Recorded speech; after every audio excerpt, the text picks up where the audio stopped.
अस्सलाम वालेकुम स्टूडेंट्स, आज हम ball and bowl system study करेंगे और ये देखेंगे कि इसकी हरकत जो है वो SHM है या नहीं है। सबसे पहले देखें, ये बॉल जो है यहाँ पे मौजूद है सेंटर के अंदर। इस पर दो फोर्सेस लग रही हैं, एक इसका वेट है और एक इसका नॉर्मल रिएक्शन है। ये दोनों चूँकि इक्वल होते हैं लिहाजा ये कैंसिल कर देते हैं और किसी किस्म की मोशन O पे नहीं हो रही। ये असल में O है जिसे हम मीन पोजीशन कहेंगे, मीन पोजीशन। अब हम इस बॉल को पकड़ के यहाँ लाते हैं और इस मकाम पे खड़ा करते हैं। ये मकाम A है, इसे एक्सट्रीम पोजीशन कहते हैं। तो फिर क्या होगा, फिर इस पर एक फ़ोर्स लगेगी जो इसको वापस O की तरफ लाएगी। इस तरह ये बॉडी A से O की तरफ मूव करेगी। जब ये O पर पहुँचेगी तो इसकी फ़ोर्स कम होते होते यहाँ कम हो जाएगी, ज़ीरो हो जाएगी। लेकिन ये इनर्शिया की वजह से चूँकि स्पीड अप हो चुका होता है, रुकता नहीं बल्कि आप अपना सफ़र जारी रखता है और दूसरे एक्सट्रीम पॉइंट यानी B पर यहाँ पे इस तरफ आ जाता है। इस तरह जब ये B पे आता है तो फिर ये वेट की वजह से डाउनवर्ड फोर्स इस पर अमल करती है, ग्रेविटी की वजह से फिर ये नीचे जाता O की तरफ मूव करता है। तो इस तरह से इसका जो सफ़र है from A to O, O to B, फिर B टू O और O टू A कंटिन्यू रहता है। हम इस पर गौर करते हैं तो पता चलता है कि इसमें सिंपल हार्मोनिक की खुसूसियात मौजूद हैं।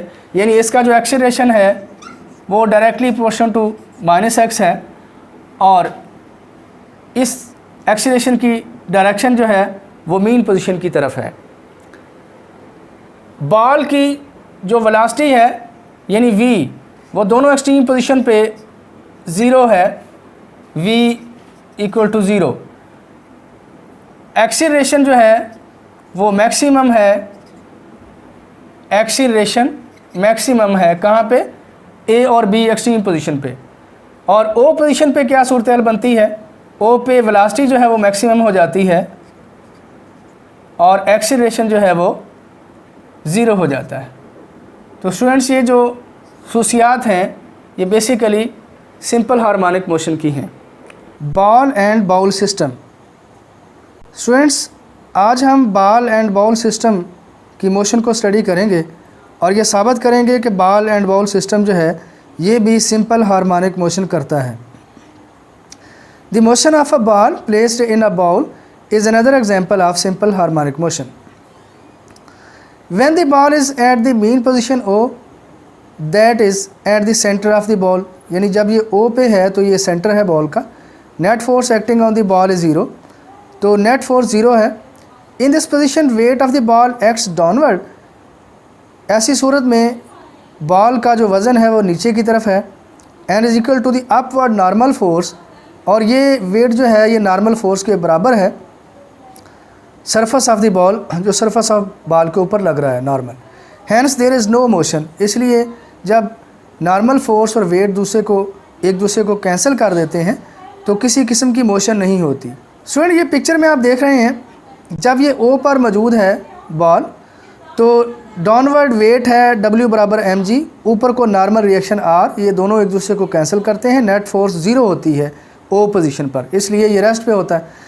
लेकिन जब हम इस बॉल को A मकाम पे ला के छोड़ते हैं तो स्टूडेंट्स फिर A पर इसका वेट जो है वापस इसको O की तरफ लाता है, लिहाजा बॉडी A से O की तरफ मूव करती है। लेकिन O पर रुकने की बजाय बॉल B पर चली जाती है और B पे जाके स्टॉप करती है। B से फिर ये O की तरफ आती है।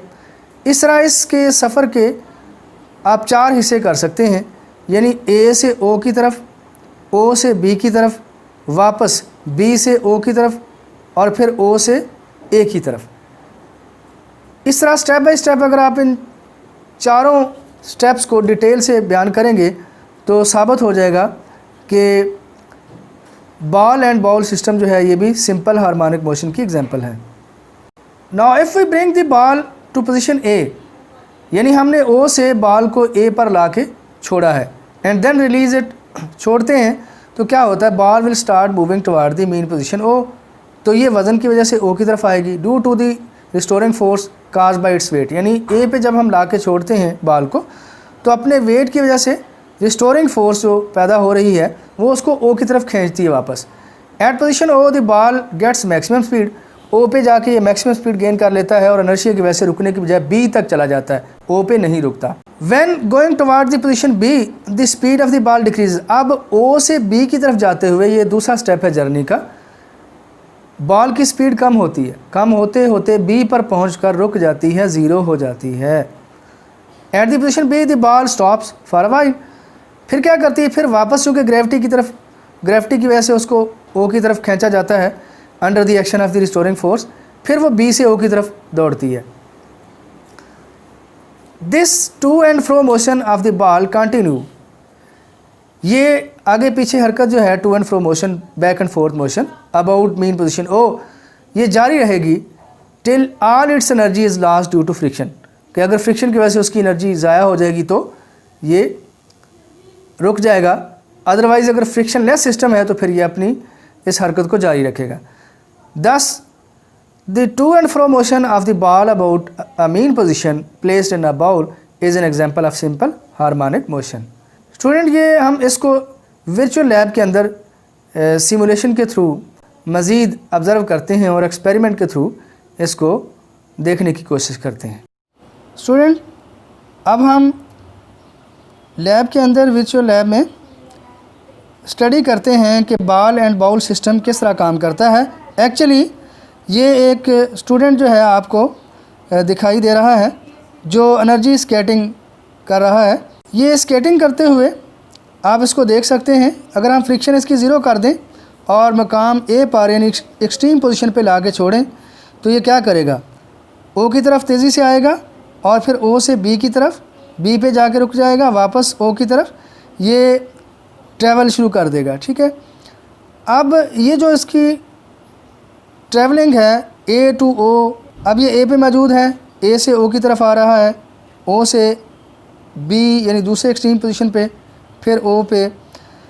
अब हम ये देखना चाहते हैं कि ये इसकी जो मूवमेंट है या मोशन है ये सिंपल हार्मोनिक मोशन है, SHM इसके अंदर वो खसूसियात पाई जाती हैं या नहीं।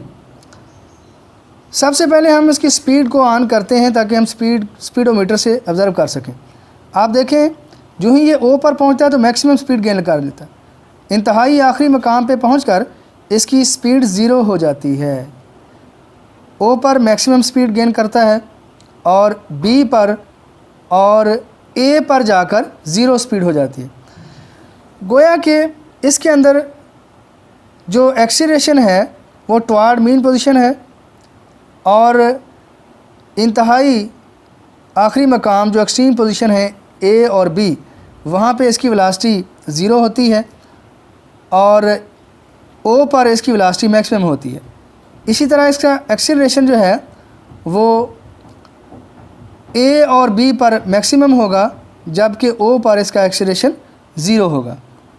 तो इस तरह ये सिंपल हार्मोनिक मोशन कर रहा है क्योंकि इसमें भी एक्सीलरेशन की डायरेक्शन टुवर्ड मीन पोजीशन है और acceleration is directly proportional to the displacement from the mean position. अब हम ये फ्रिक्शनलेस सिस्टम को देख रहे थे, अगर फ्रिक्शन होगी तो क्या होगा, फिर ये इसका एम्पलीट्यूड कम होते होते ये कम हो जाएगा और फिर रुक जाएगा। अभी देखें इसका एम्पलीट्यूड कम हो रहा है दोनों तरफ से, ए और बी आइदर साइड पे एम्पलीट्यूड कम होते होते बिल आखिर ये रुक जाएगा। उसकी वजह ये है कि यहाँ फ्रिक्शन मौजूद है, तो अगर फ्रिक्शन नहीं होगी तो फिर ये पहली वाली सिचुएशन में हमेशा मूव करता रहेगा।